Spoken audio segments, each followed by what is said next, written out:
नमस्ते दोस्तों, स्वागत है आप सबका शुद्ध वैदिक ज्ञान पर। दोस्तों, उपदेश तो बहुत से सुने होंगे। माता पिता भी देते हैं, हमारे बड़े विद्वान भी देते हैं, हमारे गुरु भी देते हैं। लेकिन आज के दिन पे ये उपदेश लगभग समाप्त हो गए हैं और ये उपदेश देने की परंपरा हमारे भारतीयों में ही अधिकतर चली है। यूरोपियन कंट्रीज के अंदर या दूसरे देशों में इतनी अधिक परंपरा ये नहीं रही है कि अपनी संतान को बातें तो कुछ कुछ बताते रहते हैं, लेकिन एक उपदेश जो है अच्छी बातों का एक सार निकाल के बताना, वो हमारी भारतीय परंपरा के अंदर ही अधिक प्रसिद्ध रहा है। और वो कहाँ से आया है और किसने दिया है, ये बातें तो हमें पता ही नहीं होती, क्योंकि हम तो यही देखते हैं कि भाई हमें माता पिता ने दिया है और हमें गुरुओं ने दिया है या उस व्यक्ति ने दिया है। उस व्यक्ति को किसने दिया, उसने दिया, उसके पूर्वजों ने दिया। इस तरह से करते करते जब हम आखिरी में जाते हैं तो पता लगता है कि ऋषि मुनियों ने हमें ये संदेश दिया है, ये उपदेश दिया है, और ऋषि मुनियों को स्वयं परमात्मा ने दिया है। किस प्रकार से परमात्मा ने दिया है ये एक अलग विषय है। इस पर हम 8वें समोल्लास में चर्चा करेंगे कि मनुष्य किस प्रकार बोलना सीखा और क्या क्या सृष्टि कारण में क्या कुछ हुआ था, उस समय की बात है ये। लेकिन मुख्य बात हमारे लिए ये आती है कि ये उपदेश ऋषियों ने हमें दिया, और ऋषि किस प्रकार के उपदेश देते हैं ये आपने आज तक कभी नहीं सुना होगा। इस वीडियो में मैं आपको बताऊंगा कि ऋषियों की जो बातें होती हैं कितनी धार्मिक, कितनी गूढ़ और उस जगह पर ही कटाक्ष करने वाली होती हैं जहां पर बहुत अधिक आवश्यकता होती है। उन्हें बहुत अच्छी तरह से पता होता है कि समाज के अंदर किस प्रकार की बातें होनी चाहिए, किस प्रकार का व्यवहार होना चाहिए। इसलिए प्रत्येक व्यक्ति के लिए, प्रत्येक मनुष्य के लिए ऋषियों ने उपदेश किया है, और उस उपदेश को स्वामी दयानंद जी ने लिखा है इस पुस्तक में, जिसका नाम है सत्यार्थ प्रकाश। तो सत्यार्थ प्रकाश में स्वामी जी तैत्तिरीय उपनिषद, जो हम पढ़ते हैं सामान्य रूप से वैदिक ग्रंथ का एक हिस्सा माना जाता है, उसका उदाहरण देते हुए यहाँ पर लिखा है। वो मैं आपको सत्यार्थ प्रकाश में से ही पढ़ के सुनाऊंगा। तीसरे समोल्लास में उपदेश दिया गया है, तो आप जरा ध्यान से सुने ताकि आपको पता लगे कि हमारे ऋषि ऐसी बातें लिखी गए हैं कि समुद्र में एक गोता मारने पर खूब मोती निकाल लो, ऐसी ऐसी बातें लिखी हुई हैं। और आजकल जो बातें बताई जाती हैं वो ऐसी होती हैं कि खोदा खोदा पहाड़ और निकली चुहिया। तो आइए देखते हैं क्या लिखा है सत्यार्थ प्रकाश में उपदेश के बारे में। गुरु अपने शिष्य और शिष्यों को इस प्रकार उपदेश करे कि तू सदा सच बोल, धर्म का पालन कर, आलस्य को छोड़ के पढ़ और पढ़ा, पूर्ण ब्रह्मचर्य से समस्त विद्याओं को प्राप्त कर, और गुरु के लिए प्रिय धन देकर विवाह कर और संतान उत्पत्ति कर। आलस्य से सत्य को कभी मत छोड़, प्रमाद से धर्म का त्याग मत कर, प्रमाद से आरोग्य और चतुराई को मत छोड़, प्रमाद से पढ़ने और पढ़ाने को कभी मत छोड़। प्रमाद मतलब आलस्य कर लीजिए। देव, विद्वान और माता पिता की सेवा में आलस्य मत कर। जैसे विद्वान का सत्कार होता है उसी प्रकार माता पिता और गुरु और अतिथि की सेवा सदा किया कर। जो अनिंदित धर्मयुक्त कर्म है, अर्थात जो छोड़ने योग्य, जो करने योग्य धर्मयुक्त कर्म है, उन सत्य भाषण आदि को किया कर, मतलब सत्य बोला कर। उनसे भिन्न मिथ्या भाषण आदि मतलब कि झूठ कभी मत कर।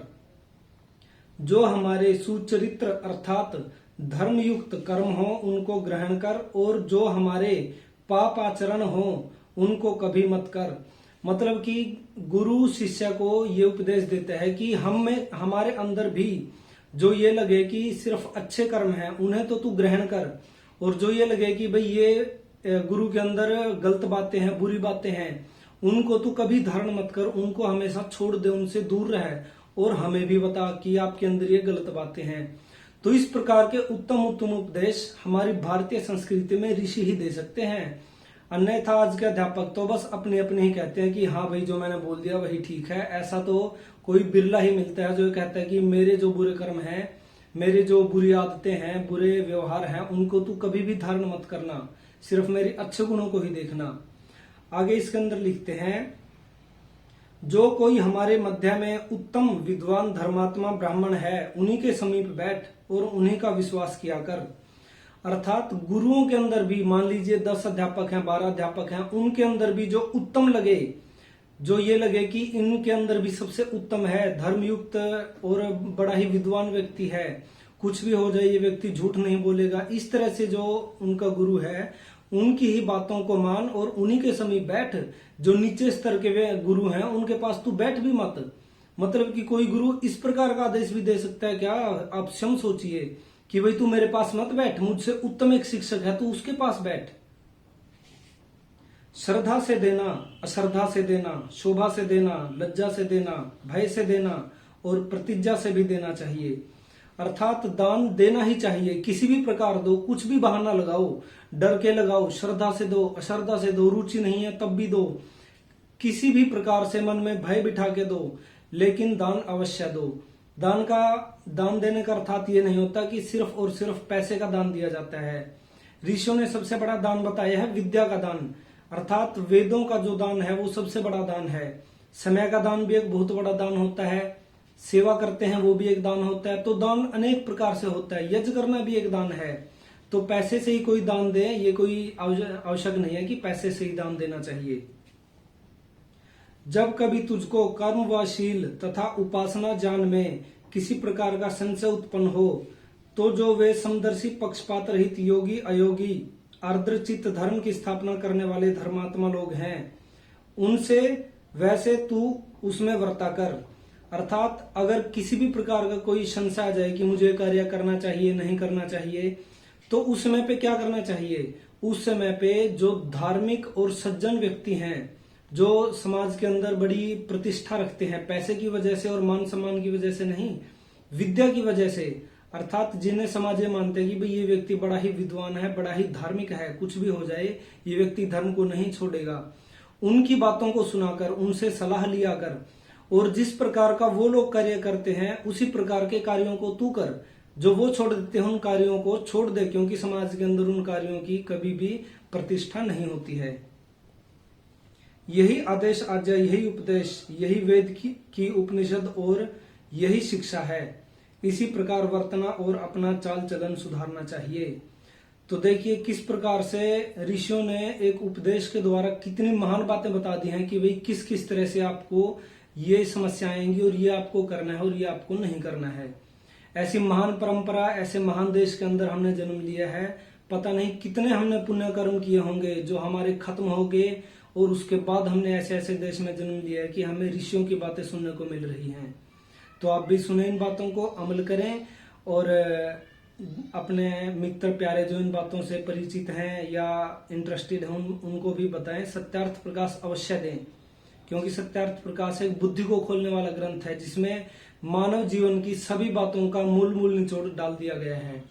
ये पढ़ने के बाद आपको कोई भी बहला फुसला नहीं सकता है।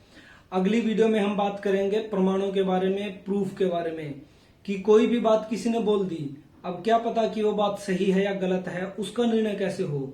उसका निर्णय करने के लिए ऋषियों ने कुछ कसौटियां बताई हैं, परीक्षाएं बताई हैं 5 प्रकार की। उन परीक्षाओं का जिक्र हम करेंगे अगली वीडियो में। चैनल को लाइक कीजिए, सब्सक्राइब कीजिए, शेयर कीजिए और अपने दोस्तों को, अपने परिचितों को जरूर बताइए कि सत्यार्थ प्रकाश का स्वाध्याय चल रहा है। जो लोग जुड़ना चाहते हैं वो जुड़ सकते हैं। धन्यवाद।